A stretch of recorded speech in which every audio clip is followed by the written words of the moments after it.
Vijay ji will be moderating the session. I invite Dr. Vijay ji to please come on the stage. We also have Dr. Vijay ji is in charge, Department of Foreign Affairs and member, National Executive of Bharatiya Janata Party. Born in Nagpur, he is a member of the Rashtriya Swayamsevak Sangh and is co-editor of 3 books. Without any further delay, I hand over the proceedings to Vijay ji to take this session ahead. Namaskar. First of all, it's a matter of great pleasure for me to have Dr. Jaishankar here. It is a long awaiting wish for each one of us, and particularly for me, being born and brought up in Nagpur. So it is a matter of immense personal satisfaction, and so gratitude to you. So few days ago, when we were discussing about how to structure this program, he had a very innovative idea, as always he is. He said that, Vijay, why can't we make this program a conversation with Dr. Jaishankar, rather than me giving speech and then followed by a question-answer session. So I like that idea. I actually requested him that he should at least talk for 5-10 minutes to set the context. But he said, no, we just have a jump start to question-answer. So fortunately or unfortunately, organizers have made me moderator. So taking advantage of it, so couple of questions I will start with, and then floor is open to everyone. Sir, you were telling me that this is your second visit to Nagpur, first being in 1978, when he came to meet his father-in-law, your wife's grandparents. Wife's grandparents, who couldn't attend their wedding, and because they were quite old, so they came here to meet them. So, and then in 2024. And in last many years, in your diplomatic career, you have met Modi ji in various positions. I guess your first meeting was in China, when you were ambassador there and he visited as a Gujarat chief minister. Then, of course, you were ambassador in US when there was a first visit of Narendra Modi as a Prime Minister of India. And then, of course, as a Foreign Secretary and now Foreign Minister. So, this theme of this event is the Vasudhaiva Kutumbakam, India's role in the geopolitics. So what are the changes you are seeing in last 10 years, which has raised to a level, Bharat stature, that Bharat really matters? That also is a title of your book, why you try to define in a very historical context that why Bharat matters. So would you like to elaborate on some of these aspects? Thank you. Thank you. First of all, let me say it's really, I'm very happy to be back after a very long gap in Nagpur. I know I made that promise to you. I'm glad I have been able to keep it. What have been the changes? There are two ways of looking at it. What have been the changes in India in the last 10 years? And what have been the changes in the way the world is looking at us? And the two are related to each other. So, अगर मैं भारत की बात करूं तो अगर पिछले दशक में जो परिवर्तन जो आया है, क्या होता है कि हम जो हैं इसको हम रोज एक्सपीरियंस करते हैं. कहीं देखते हैं कि कुछ योजना है, कुछ सरकार के कार्यक्रम है, कुछ प्रधानमंत्री का ऐलान है. We take it bit by bit. We also think every bit is natural. अब जो हो जाता है उसको हम स्वाभाविक मानते हैं. तो sometimes it is good to look at ourselves in the mirror and say, अच्छा इस दशक में हम कहाँ थे, अब कहाँ हैं. And I would say today the big change is that during this period, अब 10 साल छोड़िए, look at the last 5 years. We have been through the worst experience in all our lives. Nobody has seen anything worse in our experience than COVID. Okay, it is once in a century. The world has not seen anything worse than this. There are many countries who have not been able to come through it, who still haven't recovered. Many who could not vaccinate their people, some because वो vaccines थे ही नहीं, कहीं व्यवस्था नहीं थी, प्रक्रिया नहीं थी. So, to come through COVID and to thereafter recover economic momentum. Today, if we are after COVID again the largest growing economy in the world, I think that itself is a very big change. But there are other changes, and in every aspect of our life. I mean, today we are able actually to feed our people and ensure that we are able to deal with hunger and malnutrition in a way in which we could not do 10 years ago. That every month, 80 crore people in this country get food grains from the government. That today our health coverage covers 1/3 of the population, 45 crores.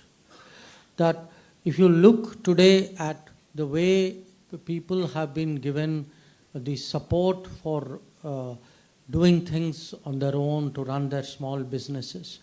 Again, we are talking 45 crores of people. So look at the scale. People will say, kabhi kuch hota tha. Nobody denies it. But the scale and the impact at which we are doing things, that is a second change, which is the social and economic and societal change in India. The third is, I would say, in the physical. Any city you go through, and first thing when I came here, I saw wo metro bhi. In fact, first question I asked him, wo metro ban gaya hai? He said, yes, it has been going on for some time. So, a country which had, I think, maybe 3 metro systems or 4 metro systems 10 years ago, today has almost 20. So, if you look at education, every day, please don't take this figure lightly, every day in this country for the last 10 years, 2 new colleges have opened. So, the pace, and most of all, if you look today how digitally we are connected. And in fact, that was the reason I wrote the book, but I will come to that later, because today for all Indians, the world is not something far away. कि आपको passport लेकर plane में चढ़कर कहीं और जाना है to understand what is the world. World has come to us. COVID was one sign of the world coming to us. Sometimes it can be good, sometimes it cannot be good. But the one part is how we have changed. The second is the world sees this change. The world sees today, okay, this is a place where actually we may have we have 140 crore people. But for the world, how many of these people are relevant? How many are skilled? How many are educated? How many are employable? And it is this change which for the world today, if foreign investments are coming into the country in such large numbers, it is because they see the talent of this society. Many countries today see that our power, our weight, our influence. We were the 10th largest economy 10 years ago. We are the 5th largest economy. I think very few years we will be the 3rd largest economy. And no major issue in the world today is actually decided without some consultation or discussion with India. So I would say we have changed. The world's view of us has changed. We should be aware of both of that. To me, it is that we are discovering more and more what we can do, and the more we discover, we will our aspirations, our ambitions will grow, and that is why actually when Pradhan Mantri talks about Amrit Kaal, that this 25 years, this 10 years, think of it as a foundation. On this 10 years, the building of the next 25 years will be built. And that is the building which will actually take us into a developed world. Thank you. It was very good to set the context of today's discussion. I will just have one more question. The latest crisis after COVID was, of course, the Russia-Ukraine war. And India has placed a very nuanced position itself. And those days your interviews also very famous. Sometimes you were very assertive. So how could you manage, or India could manage this very balanced and the India first kind of approach where India's interests are preserved? At the same time, we take a very balanced stand between this conflict. You know, the Ukraine conflict was of course, a challenge for us, for many other countries. I think the first problem was to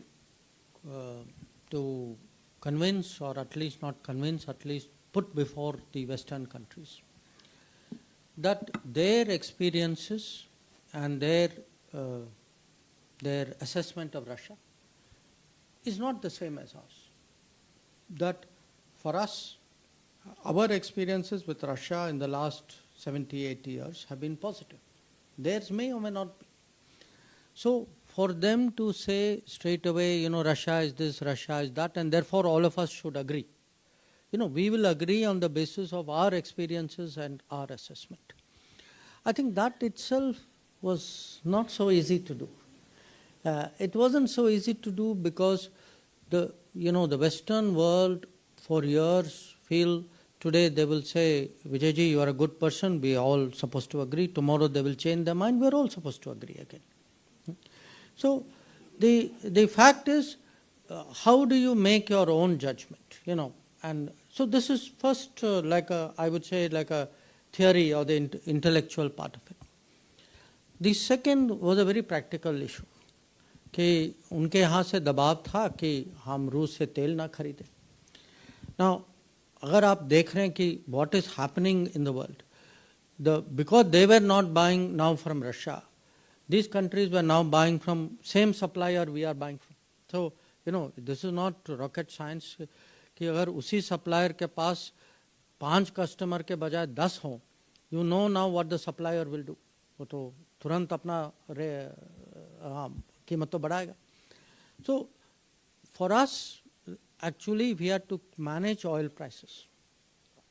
There was no option other than to look at Russia. In fact, I even argued with them saying, look, I agree, I'm doing it for India, I am India's foreign minister, that is my job. But I'm even helping the world, because if I don't buy from Russia, for every country, total oil market will become very tight and more expensive. So I am actually not only solving my own demand, my own problem, but I am doing it in a way in which it is actually good for the global economy. Now, some people understood it, many people did not understand it, and what the tactic is कि आपको बुला के ऐसे जैसे हम बैठे हैं, वो बुला के then they will start hectoring you, they will start pushing you कि you know, is this right, is it wrong, do you agree, do you not agree. Now you have to, at this stage, either you bend or you are silent, or you tell them saying that, look, I don't, first of all, my experience is different, my understanding of Russia is different, my interests with you on oil are different. So we have to learn, you know, to stand our position. Now, this may have happened in Ukraine. I can give you a very different example, which is in last few years from 2017. We have built up, we have become members, and there's a grouping called Quad. Now, our Quad has grown now. There are 4 countries. They have decided in their common interest कि भाई हम मिलजुल के कुछ काम करें. Now, if the Chinese have objections, now the fact is, at the end of it all, fine, I will listen to their objection, but I will do what is in my interest. Ultimately, my decision cannot be made in China's interest, you know. So there will be many occasions. ये तो अभी माने खेल शुरू हुआ है. I mean, there will be more, you know.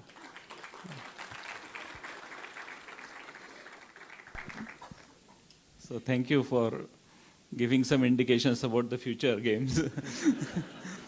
So now the floor is open to people. There are volunteers who will be moving around with the mic, and I encourage the youngsters to ask more questions. So this, okay, yeah, after that. Hey, good afternoon. My name is Mangesh Just a Joshi. minute, hold on. Please be brief. Don't give another talk.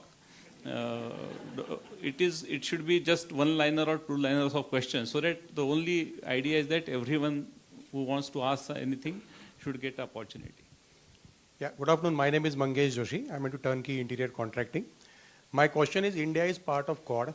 India is part of BRICS. Different sets of countries working together for different things. How complicated is that? It is complicated, but it is not, I would say, not so complicated that we can't do it. You know, see, what is happening with a country like India? You know, after all, what are we? We are, I would say, at least a 5,000-year civilization, the most populous country in the world, physically one of the largest countries in the world, fifth largest economy of the world, who have our nature is to be independent. You know, we cannot and we should not be part of somebody else's subsidiary of somebody else's enterprise. So, because we are independent, we have to learn how to manage our interests by dealing with different people. You know, so it can happen. It happens in our daily lives. You know, sometimes you may have some acquaintances वो उनसे बात नहीं करते पर you don't want to be caught in that situation. तो मैं आपके साथ भी ठीक रखता हूँ, उनके साथ भी ठीक रखता हूँ, अलग-अलग पार्टियों में जाता हूँ. That is, you know, अब सब लोग अपने पर्सनल लाइफ में तो कर लेते हैं ना. हाँ? तो मैं विदेश नीति में वही करता हूँ. That.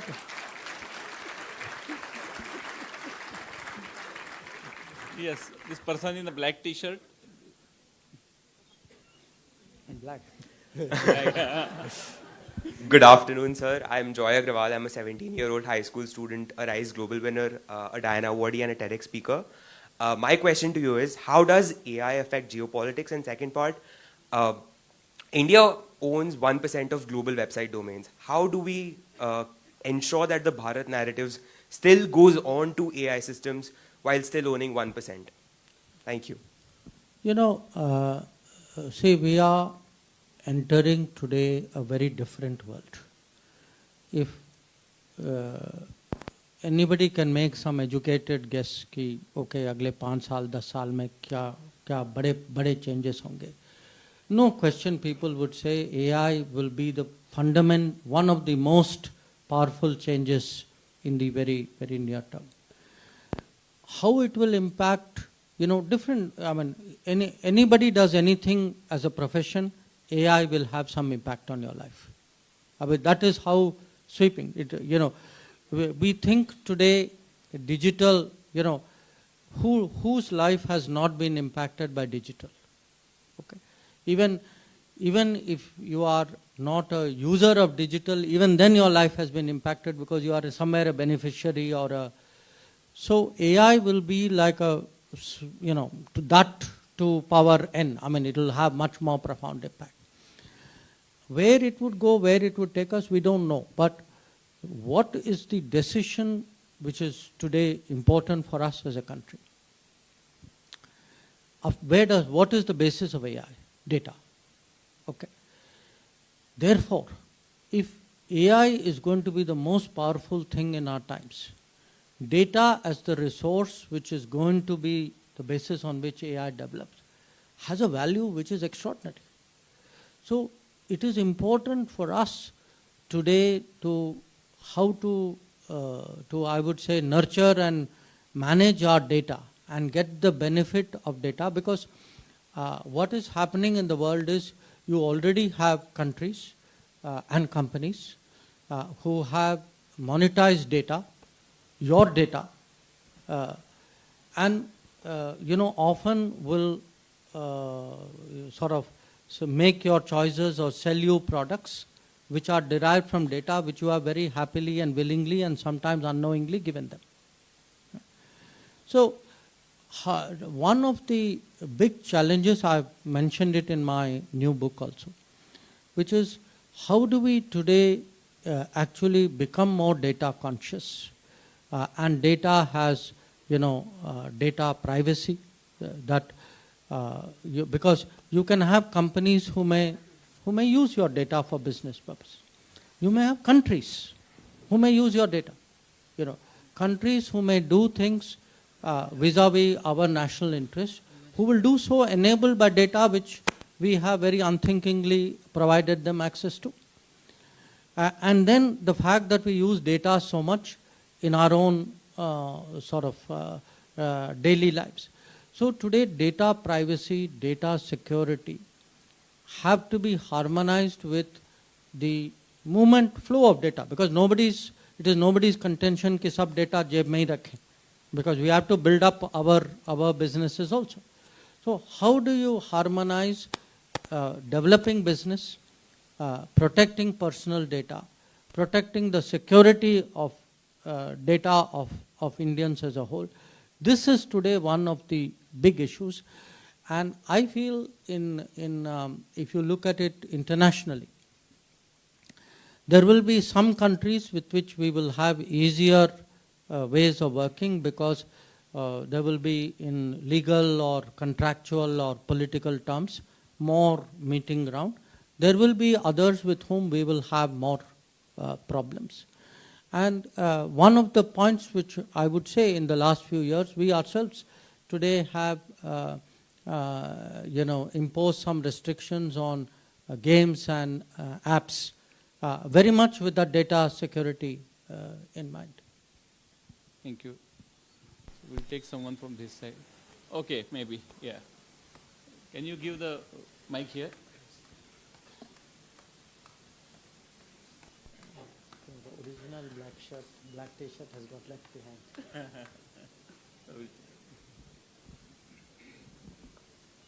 Hello, Namaskar. I'm Vinita Pasari, writer and poet. My question is, हम 80 करोड़ लोगों को फ्री में खाना क्यों दे रहे हैं?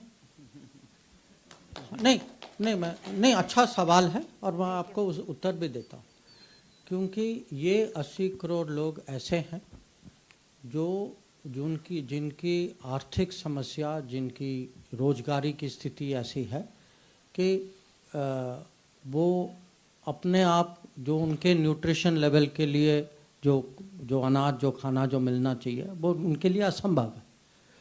तो किसी भी देश में सब लोग एक समान के नहीं होते. जब आप अगर विकसित देश की भी बात करें ना, आप कोई भी देश ले लीजिए, यूरोप जाएं, अमेरिका जाएं, आपको क्या कहेंगे हमारे यहाँ सोशल वेलफेयर सिस्टम है. सोशल वेलफेयर सिस्टम माने जिसके पास काम नहीं है तो आप उसको कुछ पैसे देते. जिसके आप कहेंगे सोशल वेलफेयर में हेल्थ है, जो डॉक्टर के पास जाने की उनके पास या तो क्षमता नहीं है तो वो जा नहीं पाते, तो उनको छोड़ दें क्या? या जिनको काम नहीं है, जो मान लीजिए कि कहीं फसल फेल हो गया है, या जिनकी सिचुएशन ऐसी है कि हर समय उनको 3 दिन में 3 रोज रोटी नहीं मिलती. तो ये मैं कहूँगा ये हमारी जिम्मेदारी है कि अगर हमें पूरे देश को साथ ले जाना है, अगर हम कहें कि हमारी कल्पना है एक दिन हमारी कि हम विकसित भारत बने, तो हम ये नहीं हो सकता कि 20% देश आगे बढ़े, 30 कहीं बीच में लुढ़क जाए और 50 पीछे रह जाएं. तो हमें सबको साथ ले जाना होगा. और खासकर और ये प्रोग्राम जो है इसकी एक कोई हिस्टोरिकल कॉन्टेक्स्ट भी है. आप जानते हैं कि 100 साल पहले हमारे देश में ये एक महामारी आई थी, स्पेनिश फ्लू. हमारे करोड़ों लोग मरे उस समय, और ज़्यादा मृत्यु जो है वो रोग के कारण नहीं हुआ था, वो भूखमरी के कारण हुआ था. तो जब ये कोविड का समय आया, आप याद करिए कि कितने लोग जो हैं बिना काम के रह गए, कितने लोग अपने घर गए, तो हम उनको उस स्थिति में छोड़ सकते थे क्या? तो ये हमें तो बल्कि गर्व का विषय होना चाहिए कि हम जो हैं आज हमने अपना न्यूट्रिशन लेवल बढ़ाया है। और ये मैं कहूँगा इसकी बहुत साउंड इकोनॉमिक्स भी है कि इसका लाभ आपको रूरल इकोनॉमी में दिखाई देता है कि आज हमारी रूरल इकोनॉमी की ग्रोथ अगर आप देखें कि जो अनाज आपको कभी अब 10, 15, 20 साल पहले आप याद करें, लोग कहते थे कि अनाज खरीद के गवर्नमेंट जो है वो साइलोज में रखती थी, वहाँ सड़ते थे वो। तो अब सड़ने के बजाय ये सर्कुलेशन में और अच्छे इसका जो लक्ष्य जो है वो है कि माने आप किसी को, no one should be left behind, not in health, not in nutrition, not in food access. How can we say we want to be developed country and they're hungry people? Yes, that student in the tie. Yes, you can stand up. Yeah, this one. Just a minute. After that, yeah. Please go ahead. No, you go ahead. Mic. आप वैसे ही बात कर सकते हैं. Sure, sir. So my name is Satya Prakash, and I'm an Indian Revenue Service Officer of 2023 batch, sir. Some 7 of us are here. And sir, my question is, sir, the United Nations Security Council hasn't been able to prevent the wars ever since it was set up. I mean, most of the wars. But some of the members have successfully prevented the entry of India or India getting a permanent seat in the UNSC. So with your years of experience, sir, how do you construe the relevance of the UN system, number one? And secondly, what should India do in this regard? I would say first the relevance of the UN. You know, the UN used to be more relevant in 1950s, 60s. Huh? But what happened was, as the number of countries grew, and those 5 who were the self-selected chaudharis of the system, they actually, see, it was easier for them to dominate a smaller number of countries between whom there was a big gap, that their power or their authority was there, rest of the world was there. What has happened in the last 30, 40 years? That is no longer the case. You know, I'm now taking India itself. That, you know, today the 5 permanent members are not the 5 largest economies of the world. That is just one indication I'm giving you. Also, what has happened is, with the passage of time, other countries have developed the confidence to challenge, saying, I don't agree with what you are saying. Then they are fighting among themselves also. That, you know, we've seen in Ukraine that they could not, even themselves come to an agreement. So, and even during COVID, everybody said COVID is, the worst thing which has happened. It was, if you look at the number of people who died, the number of deaths in the world would compare with what happened in a world war. But what was the role? Us samay, think back. Did anybody think UN was going to help anybody in COVID? So the fact is, in many ways, the limitations of UN are showing. Now, in normal life, in anything, when some product or some organization, any organization gets older, what do? You bring in newer people, younger people. You bring in new energy. You broaden out. Even if it is company, you will get more stakeholders. You will. Now, what is the normal process of renewal and change, which is applicable everywhere, in every walk of life? That natural process of change today is being denied in the UN. It is being denied in the UN because there are just a few countries. Because when you ask me what are our prospects, 20 years ago, people would say, yes, India ko hona chahiye. One day they will get there. With each year, definitely with each 5 years, 10 years, I can see people actually feel, no, India must be there. We actually feel strongly you are not there. Sometimes when I meet other foreign ministers or leaders, before I bring it up, they tell me, ये बहुत अफसोस की बात कि आप नहीं होते, अगर आप होते तो कुछ और होता. That feeling is very much there. And people also realize our value. Because just, I give you, अभी जो हमारा G20 का अनुभव जो था. G20 after the Ukraine conflict started was in a very difficult situation. Because between Russia and Western countries, there was a complete disagreement. And many of the developing countries, जो हम global south कहते हैं, they felt that their interests on trade and debt and these were being ignored. Now, people did not think that there will actually be a consensus, a sarv sahmati in the G20. There was no expectation that the Delhi meeting in September will produce a united outcome. But we managed it. Now, why I am citing that to you is, if a country has such a capability, such a country in the UN Security Council can actually contribute as well. But I would say, with each passing year, the feeling in the world is India ko hona chahiye. I can feel that support. Like in many cases, you have to continue, you have to persevere. The world does not give things easily and generously. Kabhi lena bhi padta hai. So we'll have to, keep moving on. Yeah, last one in the white shirt. आएगा अभी. I will. Good afternoon, sir. Myself, Parth Vyavare. I am a second year engineering student from Vellore Institute of Technology.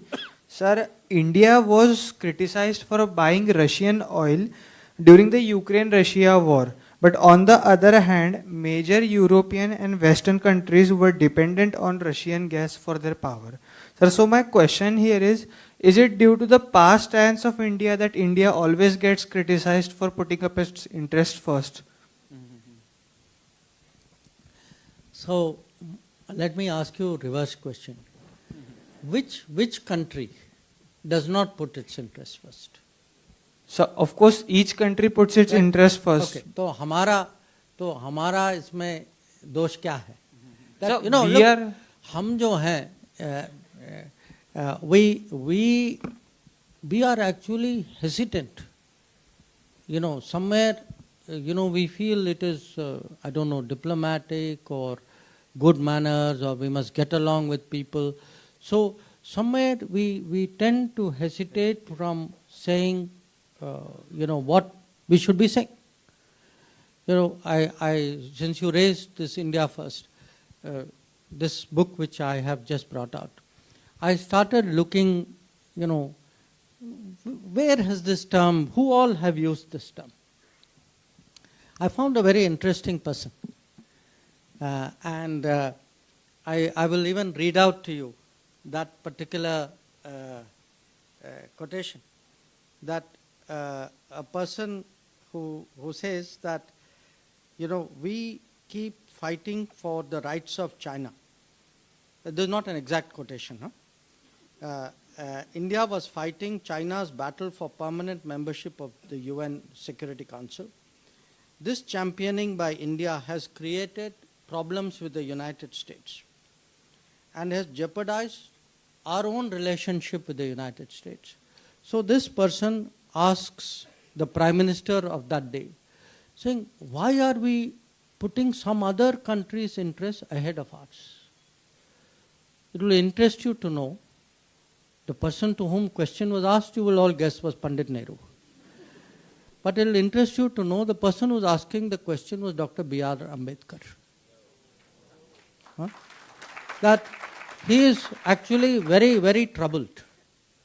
He is very troubled by he's not saying, he said, I don't agree, disagree, but we should approach another country with our interests as the forefront. And somewhere in our tradition, I think that has not been as strong as it should be. I'm not saying we never did it, we did it at times, but not as clearly as other countries do. That, even as you are saying, if you ask them saying, भाई आपने कहा तेल नहीं लो तो आप gas क्यों ले रहे हैं? जैसे नहीं आप नहीं समझते, हमारे यहाँ पब्लिक ना वो नहीं मानेगी अगर हम गैस बंद कर देंगे, तो हमारी पब्लिक मान जाएगी कि हम तेल नहीं लें, पर आपकी पब्लिक नहीं मानेगी कि आप गैस न लें. So that is a kind of a, I would say, mentality, and it is today, to me, this is part of the self-confidence today that we need to develop. It is not my view that we should go around, necessarily fighting with the rest of the world and arguing with everybody. But I think where our interests are concerned, we should be very clear and be prepared to both advocate it and defend it strongly. Okay, a lady in the, yeah, please go ahead. I will, after this. जय Hind sir. Sir, social media पे आजकल कई तरह के narratives होते हैं जिसमें भारत को अलग अलग तरीके से लोग इवैल्यूएट करते हैं. आपके अनुसार आज के यूथ में वो कौन से इंडिकेटर्स को फॉलो करना चाहिए जिसके बेसिस पे वो खुद का एक परसेप्शन और खुद का एक थॉट प्रोसेस बना सकें? देखिए, एक तो मैं सबसे पहले मैं यूथ को कभी मैं एडवाइस नहीं देता, क्योंकि वो जानते हैं क्या करना है और क्या नहीं करना. हाँ? और मुझे पूरा भरोसा है उन पे कि अगर जो अमृतकाल में देश आगे जो ले जाएंगे विकसित भारत की तरफ, मुझे पूरा भरोसा है कि युवा पीढ़ी, भारत की युवा पीढ़ी ये कर पाएगी. अब और ये भी आप पूछ रहे हैं सोशल मीडिया में, वो तो माने डबल प्रॉब्लम है. तो नहीं, सोशल मीडिया, देखिए सोशल मीडिया जो है इट इज़ अ रियलिटी. कुछ लोग हैं जो हमारे पीढ़ी के हैं जिनके लिए इसके माने एडजस्ट करना उतना आसान नहीं है, क्योंकि सोशल मीडिया में लोग बहुत खुल के बात करते हैं, अपना ओपिनियन देते हैं, और ऐसे देते हैं जैसे अगर वो न्यूज़पेपर में लिखते हैं या कहीं कैमरा में भी देते, वो और माने कहूँगा क्या अपने थोड़े ज़्यादा सेल्फ कंट्रोल के साथ कहेंगे. तो पर मुझे लगता है कि हमारे यहाँ ये एक किस्म से ये एक नई एनर्जी बन चुकी, और ये एनर्जी जो है एक हमारी डेमोक्रेसी को भी बहुत मजबूत बनाती है, क्योंकि डेमोक्रेसी होता क्या ultimately it should be a platform for discussions. तो I no advice but good wishes.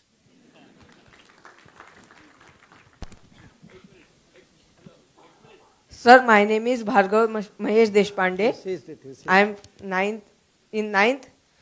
My question is, sir, do you think the harsh relation between India and China will affect the all important relation between the two countries, or the relation will break down, or it will be vulnerable?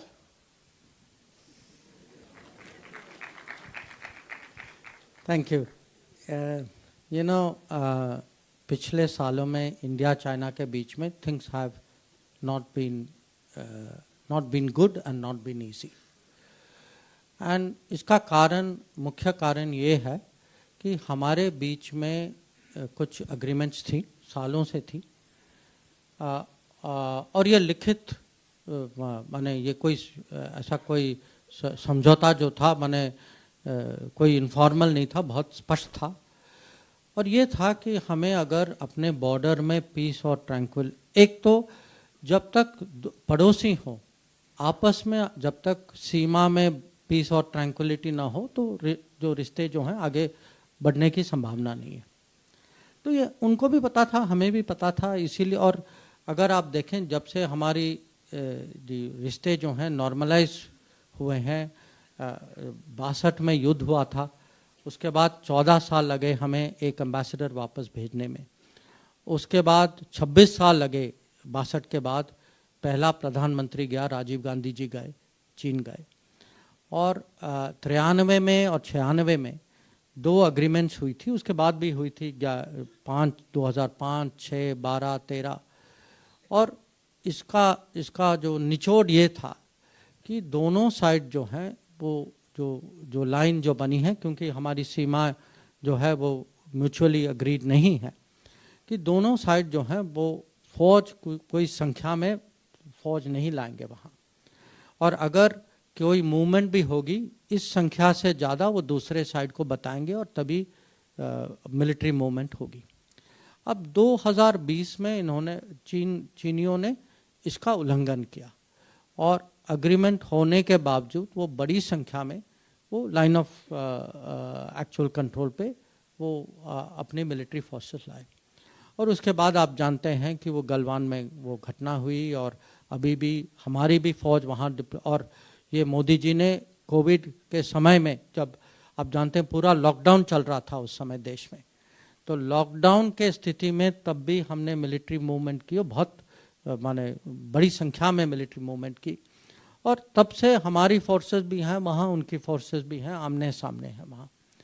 तो हम तो चाहते हैं, ये तो हमने तो किया नहीं है, पर अगर हमारी सीमा में फौज आए तो हमें तो अपना डिफेंस तो देखना ही होगा।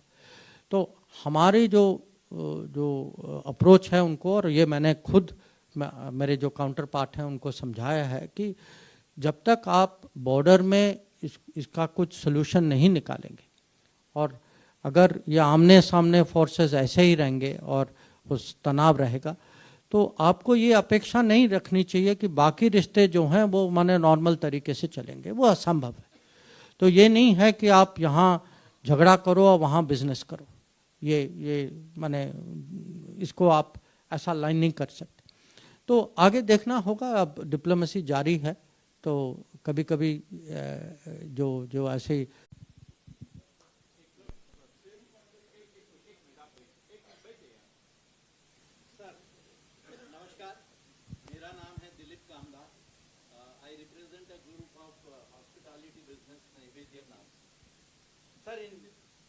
In 1927, Mao said political power flows from a barrel of a gun. About 50 years later, the same country probably started saying political power flows from the barrel of an economic gun. But sir, all to your credit and to the current Prime Minister, we must say that India has been winning friends and influencing nations across the world over last few years. What is the new paradigm, sir? You know, I think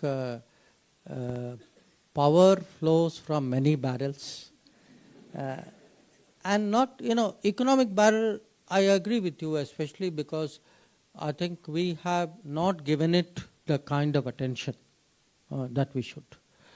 That today, if you look at the last 10 years, I'm sure many of you would be from the business world. You would have seen in your own companies or maybe in companies people producing things in India which they were importing from outside. It was possible for us to have produced it even before. It is possible for us to produce even more in the future. But we need, we need a leadership and a vision and a national commitment that, when I go around, somebody today asked me how many countries have I been to. I have not counted, but I know it is more than 100. And I have lived in 8 countries in my life. I see in many countries, people take great pride saying, this is made in my country, this is my product. Jo gift jo dete hain, bahar jate hain. People will give you, most countries will give you gift which is made by them. So, until we increase our production, until we as Indian consumers also buy our production, we will not grow our industry. Now, it will not be easy to do, because business people will say, sir, वो China में 15% कम या 50% कम पे मिल रहा है, तो मैं यहाँ से क्यों खरीदूँ? And they have a point, because as a business person, you will say, I'm not doing national duty, I'm doing business.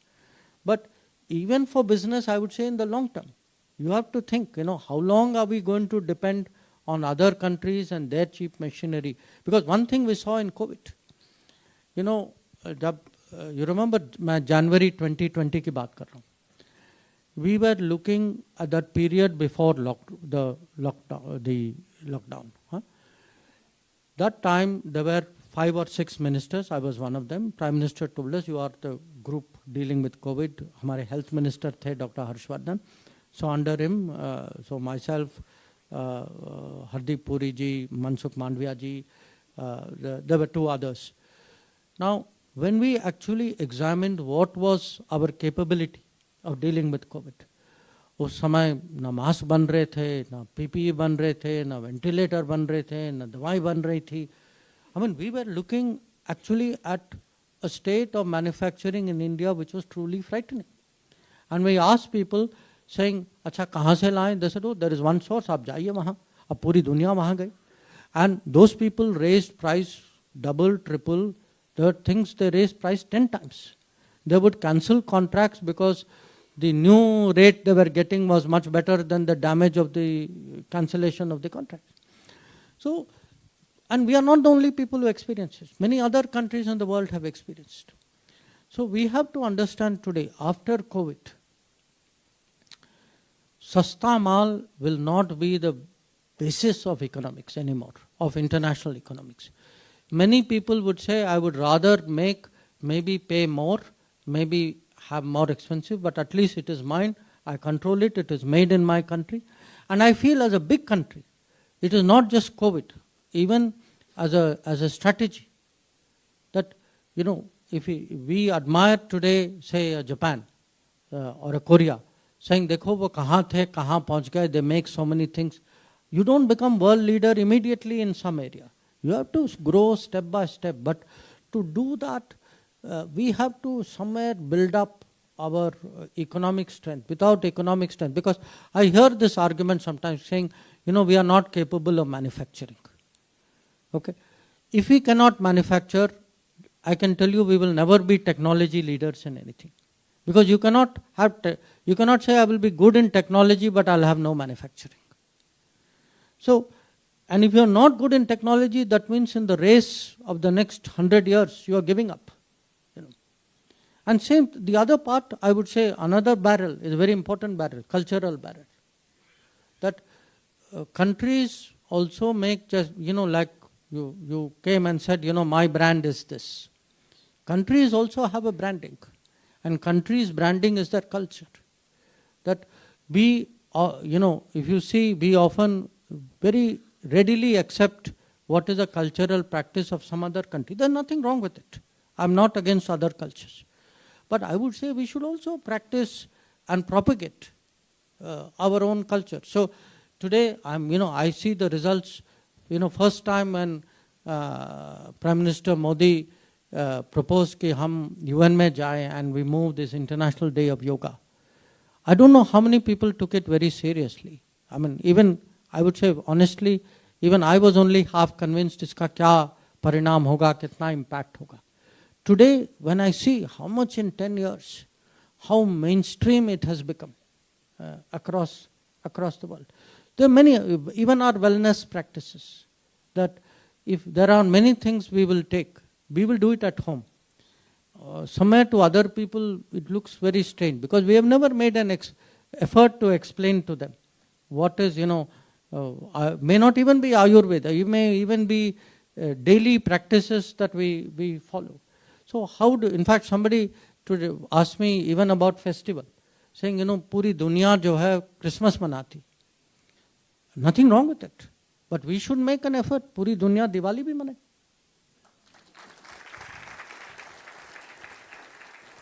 Your black shirt. Yeah.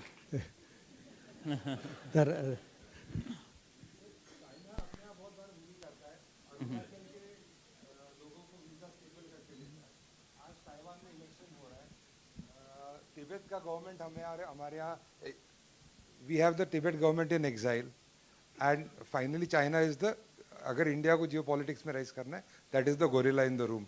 How do we counter it and what are we doing in election in Taiwan, maybe helping Tibet free Mansarovar अपने यहाँ कब वापस आएगा and so on. A long question, I'll give you a very short answer. Buy my book. You'll get all the answers there.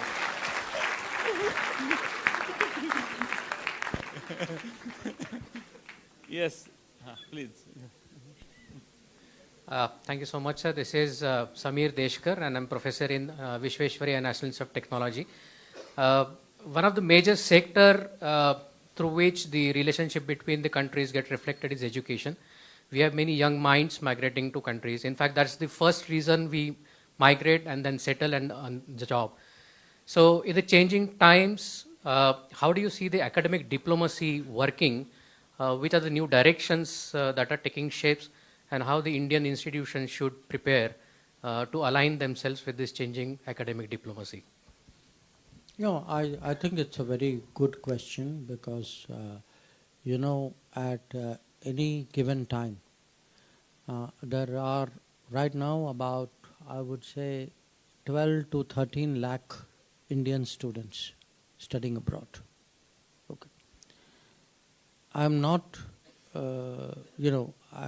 if you just look, forget about other things, you look even at the revenue implications of it. But here is the problem. If we do not have adequate capacities, why do people go abroad? Not everybody goes completely out of choice also. People also go out of compulsion. If we do not create capacities within our own country, then that itself is a problem. So expanding our education, I would say infrastructure, to me is a very, very big priority. Because if we are to sustain, not just sustain, but deepen growth, create, and some of it we can already see. One of the big changes again last 10 years is if you look at patent filings. In India it has gone up tremendously. But if we are to do all this, become technology leaders in different domains, because we are looking at a world, as I said, of AI, of EV, of green technologies. So in such a world, expanding facilities.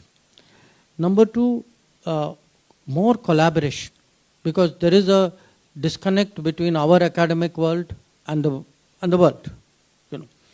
So if we are, because it's also in a way good for us to have people, there is a global demand also for people. Not everybody going abroad may settle. We are finding more and more people going on 5-year visas, doing a job, coming back. So to me, more institutions, improving quality of institutions, that is also very big because our quality is very, very uneven. Then more international collaboration, more international students in India. Our international student numbers are very low compared to so that they also learn more about India. Then tying the education much more closely than we have normally done to employment. And looking at education not only in terms of college degree, but looking at it in terms of skills and, anything which will make you ready for the workplace.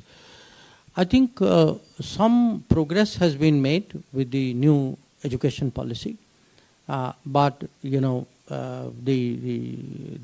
notifications have just happened.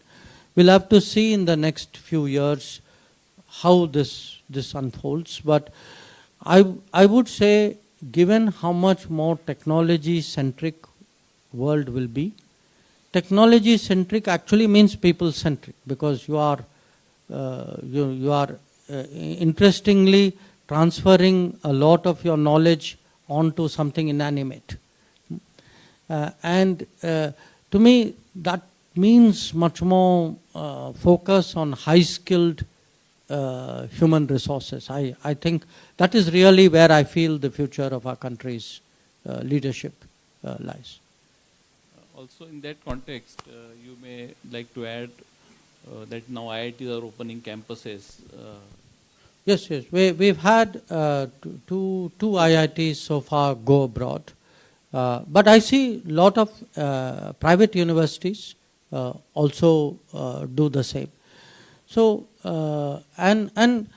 sometimes, in fact, it's very interesting in the last 2 or 3 years, many countries want agreements with us for mobility of people. They are talking, and these are, countries like Germany, Italy, UK, who would like, because of workplace demands, to provide mobility, easy movement of people from one country to other.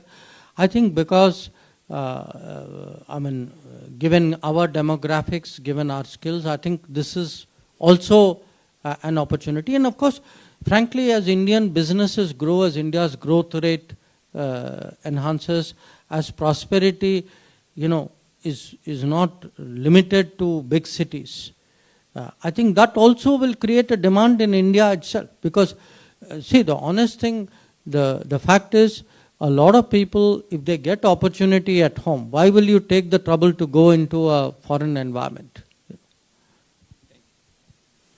As always, maybe this.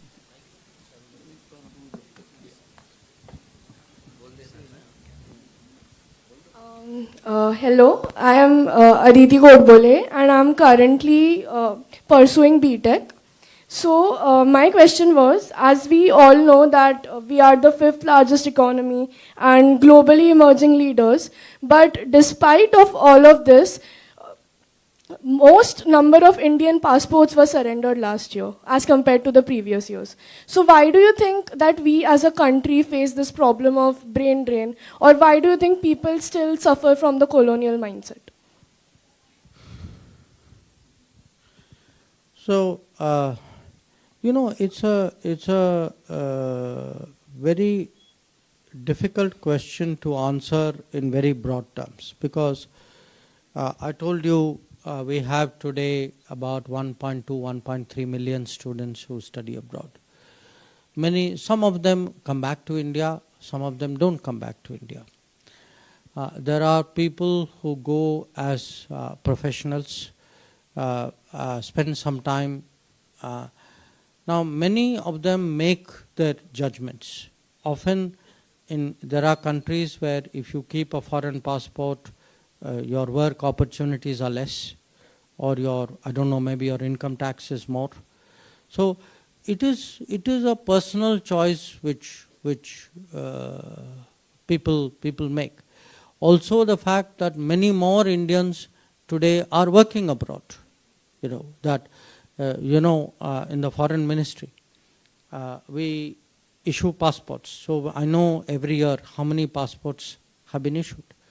Every year, I would say there's a 10-12% increase in number of passports, because people feel today confident saying, okay, let me go work for some time abroad. Now, some people, there may be people who have, had relationship, developed families. That can also happen. So there are a variety of factors, but in a democracy, you have to accept what individual choices are, because that is the nature of our life, even in India. We cannot say that I respect your choice in India, but when you go abroad, you have to listen to me. So, but the best, to me, the best answer for that is really how do we provide more and better employment opportunities in India. But again, I would say this, we should not think of going abroad as necessarily as a negative. That if you look at, right now we are having a tension in this Red Sea area, because missiles are being fired and some ships are being hit. One of my concerns was, because when I met some of the big shipping companies of the world, how many Indians are working with shipping companies? That, in fact, the head of the biggest shipping company, Muller-Maersk, told me that his #1 nationality of employment is Indian. So we should also take pride today that in the hospitality business, aviation business, in the shipping business. Indians are today, willing to take employment to make their contributions, because for us, wherever they work, it is a plus point for us.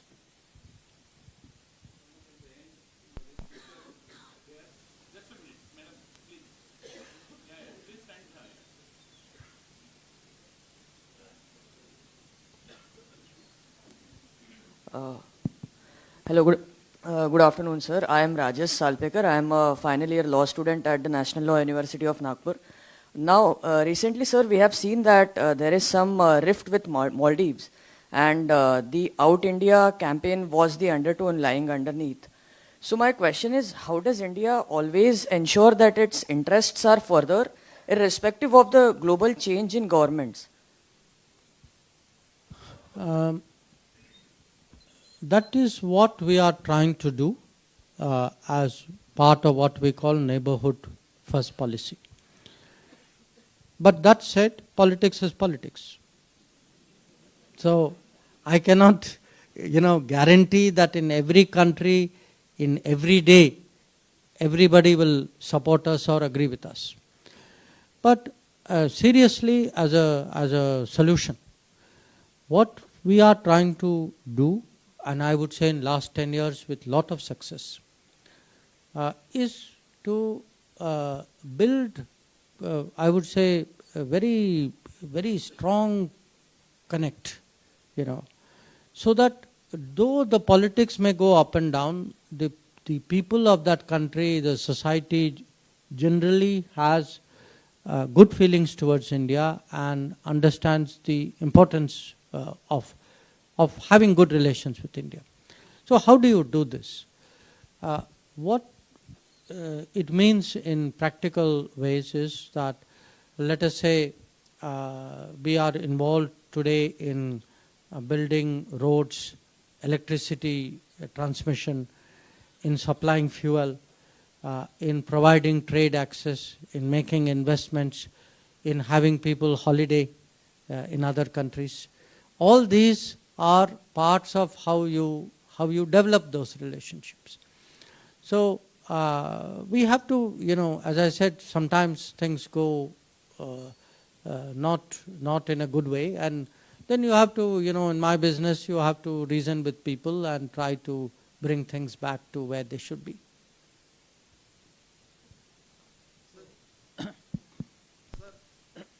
I have one question in this context. In last your tenure as a secretary and then now as a minister for the last 9 years, can you highlight 3 or 4 biggest achievement of India's foreign policy which will have very long-term impact?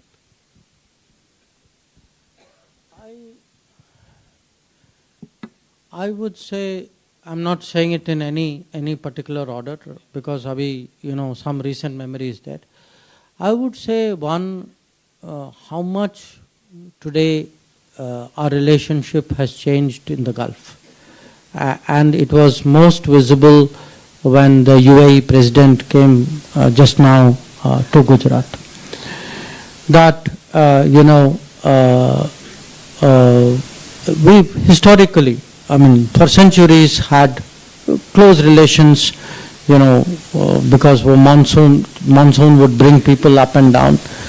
But if you see today how many Indians work there, there are about almost a crore Indians who work in the Gulf. Not just who work in the Gulf, the fact that actually during COVID the Gulf countries looked after them in a very special manner. Today, if you look at the trade, you look at the, I would say, the political and security confidence. But most of all, if you look at the way they see us, the respect. And, next month, we will be seeing the opening of a temple, Swaminarayan temple in Abu Dhabi. And to me, that's a very profound change in how that region looks at us. A second change, I would say, would actually be US. US has been changing from the time of Atalji. That some of you may remember, उनके समय में President Clinton आए थे, and from that time, what was frankly a very difficult, almost negative relationship from 1947 till for 50 years. It started changing under Atalji. It continued thereafter. We saw the nuclear deal. But this time meaning last June, when I went with Modi ji to US, I felt there is a difference in the way in which America views India today. That the levels of how we dealt with each other is more equal. That they recognize the importance that particularly India holds for the technology world, and that the enthusiasm of American business for India has also changed. They were never very strong there. Because you asked me where has it changed. Another country which has changed tremendously is Australia. That in Australia, in fact, for some reason, even now, I don't fully understand why the Australia relationship really was neglected. But after many years, Prime Minister went there in 2014, and today, in fact, you look at it, Australia is one country which is. There will be some very smaller countries again where things have changed, but I would say today there will be a number of relationships where, see, for every country you need one, most reliable friends, okay, little bit less, but the more you have a group of people, group of countries who will support you on issues that are very, very important for you, it makes a very big difference. So, some years ago, when Article 370, the abrogation took place, two countries, I will not name them, two countries made an effort to take it to the UN Security Council. Okay. What surprised them was, UN Security Council के 15 member होते हैं, 5 are the permanent, 10 are non-permanent. We were not members of the council. So, in a sense, your case was being heard, but you are not in the room. But it was very interesting that actually a large number of countries who these two countries did not expect very clearly stood up and said, why we brought this issue? This is India's internal affairs, so we should not be discussing it, so we will not agree to it. So even today, they may be very small, population-wise. Some of them may be very small countries. In one case, it was a country with whom we did not even have an ambassador. So I promised them that day that I said, look, I will make an embassy, I will send an ambassador, I will come personally there to thank you. But this, how to build, internal diplomacy is very human. How to build this relationship, look after them. You have to do things for them also. And for us today, I would say what we did during COVID, that by giving vaccines to almost 100 countries, there are many countries in the world, because that ehsan chukana is a very, very natural human habit. And that is something we should, that is why I argue that, we should be in many ways generous to others. It's a good thing we are doing, but it is also a way by which we serve our own interest. Yes, sir. You are waiting for long time.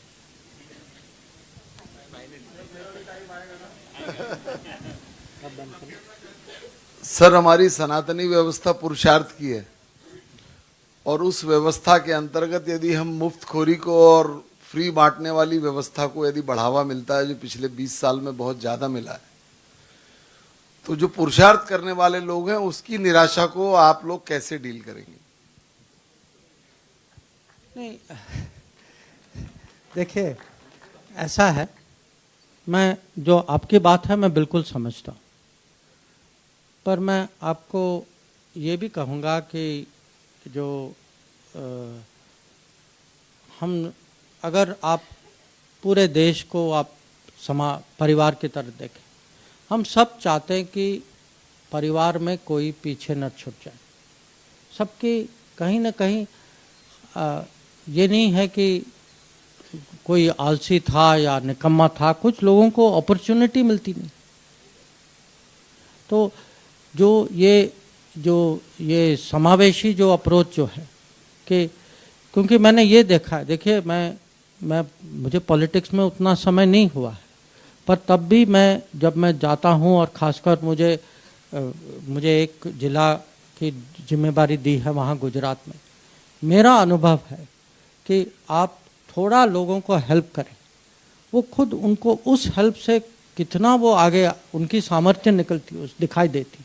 और जब तक आपने उनको वो chance नहीं दिया, आपको पता भी नहीं था कि उस लड़की में या उस लड़के में वो टैलेंट था।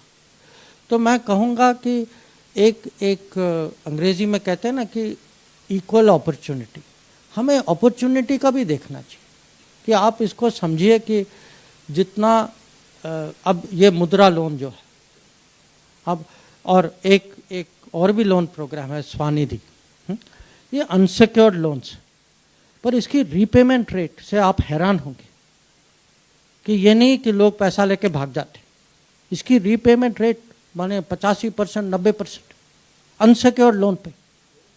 तो मैं कहूँगा कि भरोसा करिए देश पे। So last two questions, for one with a light mobile. Yeah, please go ahead.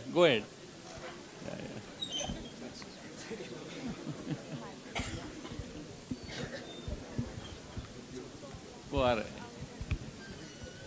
Sir नमस्कार, मैं अमर इंदुरकर। आप भारत के विकास के लिए सभी मोर्चे पर लड़ रहे हैं। इसी समय आपको भारतीय समाज से क्या अपेक्षा है और आपका स्वदेशी के बारे में क्या मत है? और आखिरी प्रश्न, हम पीओके कब घूमने जा सकते हैं?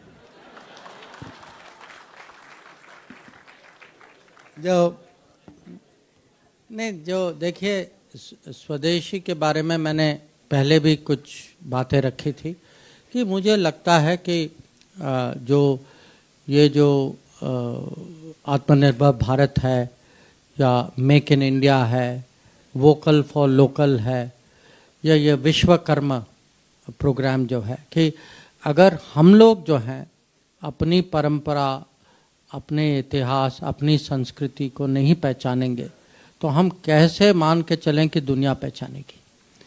कि अगर नहीं सर, मैं देखिए मेरा अनुभव है कि मैं मुझे विदेश सेवा में 41 साल हुए।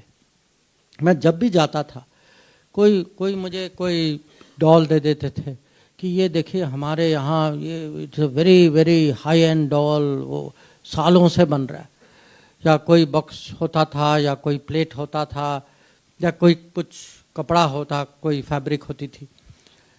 अब मुझे हर समय लगा कि भाई ये दे तो रहे हैं, कितने गर्व के साथ दे रहे हैं, मुझे भी उसी सिचुएशन में होना चाहिए, और कभी कभी हम होते भी थे। अब पिछले सालों में हमने ये निर्णय लिया है कि जो भी हम देंगे, ये हम जो वन डिस्ट्रिक्ट वन प्रोडक्ट है उसके प्रोडक्ट्स जो हैं, या जो हमारे यहाँ, जैसे जब मैं गुजरात का संसद सदस्य बना तो मैं गुजरात के जो वहाँ का जो ट्रेडिशन, क्राफ्ट वर्क, जो क्लॉथ वर्क जो है वो मैं देता था, और मैं लोगों को समझाता था कि ये क्या है। तो ये जो है इकोनॉमिक्स, कहीं tradition, culture, economics, production, manufacturing, ये सब का एक कनेक्शन बनता है जब हम आत्मनिर्भरता की बात करते हैं। तो ये एक किस्म से एक माइंडसेट है। तो जब हम कहते हैं कि भारत जो है ये डिस्क्रिप्शन नहीं है ना इतिहास, भारत एक किस्म से एक माइंडसेट कि हम क्या हैं। तो हम चाहेंगे कि ये खासकर युवा पीढ़ी में ये माइंडसेट जो है कि अपने कल्चर, हेरिटेज, ट्रेडिशंस पे वो गर्व करें। और ये ट्रेडिशन और टेक्नोलॉजी, ये इनकी कॉन्ट्रडिक्शन नहीं है कि हम ट्रेडिशन के बेसिस पे टेक्नोलॉजी के माध्यम से भारत को विकसित बनाएं।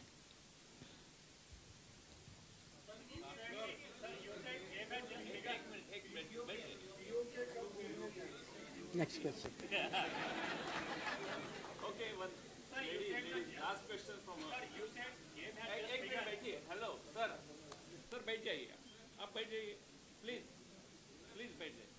ये इनको दीजिए माइक. मेरा नंबर लाने के लिए विजय जी बहुत बहुत धन्यवाद. And my question to you mister foreign minister is about China painting Africa in its color.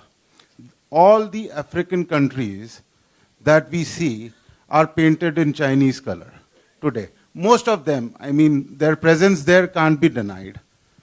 And the kind of infrastructure that they are developing, the Congo is to copper what Saudi Arabia was to petroleum.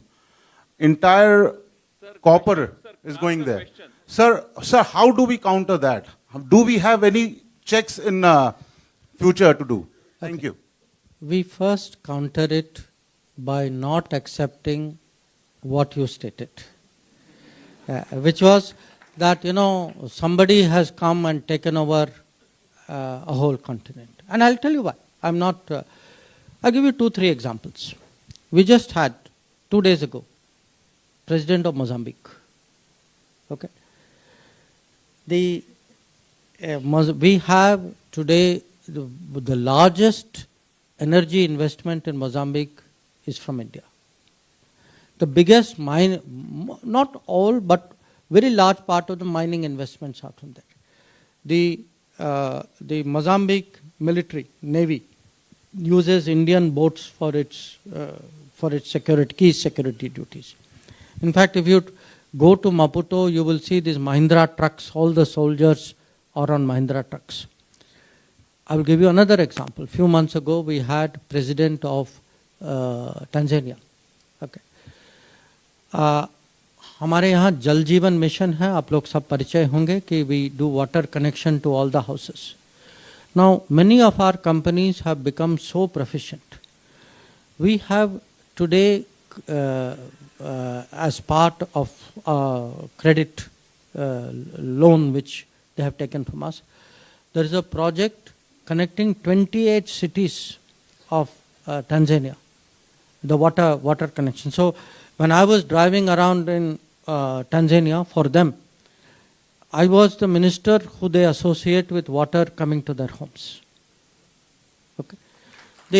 We opened our first IIT actually in Africa, and we opened it in Africa deliberately because we want this for all the African students to become a premier institution so that the top engineers of Africa can say, yes, I was trained by an Indian institution.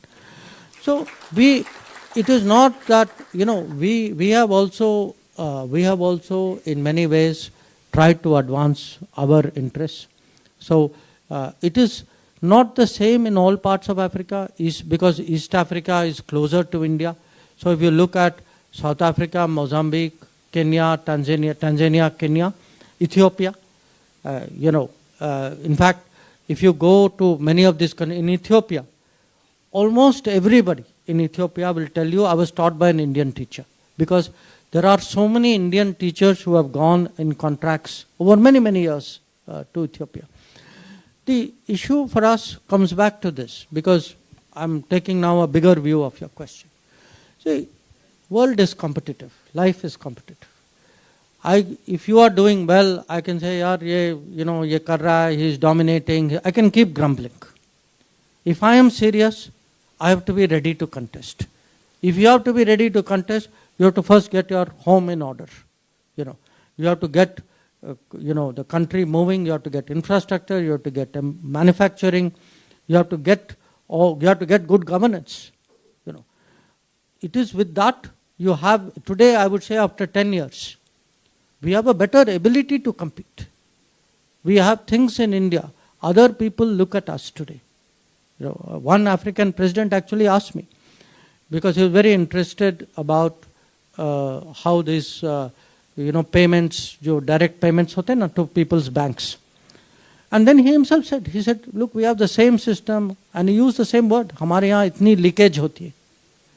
So I had to say that, how we have today stopped these leakages. So I think today we have experiences, people do see what we have done. There is one thing which people feel about us, especially in Africa. They feel that Indians have a large heart, that even at a time when we ourselves were dealing with COVID, we were willing to help. So they don't think they are here only as a that I think we have today, जो प्रधानमंत्री कहते हैं, that try to establish yourself as a Vishwa Mitra. I think that is today what we are trying to do, and the stronger we are at home, I can tell you the more success I will have abroad. So thank you. So friends, this conversation can go for many more hours, but we have to stop somewhere, and it's time to stop. He has to catch a flight, and next time we will have one more session like this. But and tomorrow he is flying to a very interesting country, Iran. So I am sure there are people who want to interact with him before he flies out. So we will have to take a hard stop here. One thing I always say in these kind of sessions, that what is the biggest achievement of Prime Minister Modi as far as foreign policy is concerned and Indian citizens are concerned. And I say that Prime Minister Modi has democratized Indian foreign policy. Otherwise, it was supposed to be the people who are wearing the black tie and English suit, and only those with a very accented English had rights of commenting about foreign policy.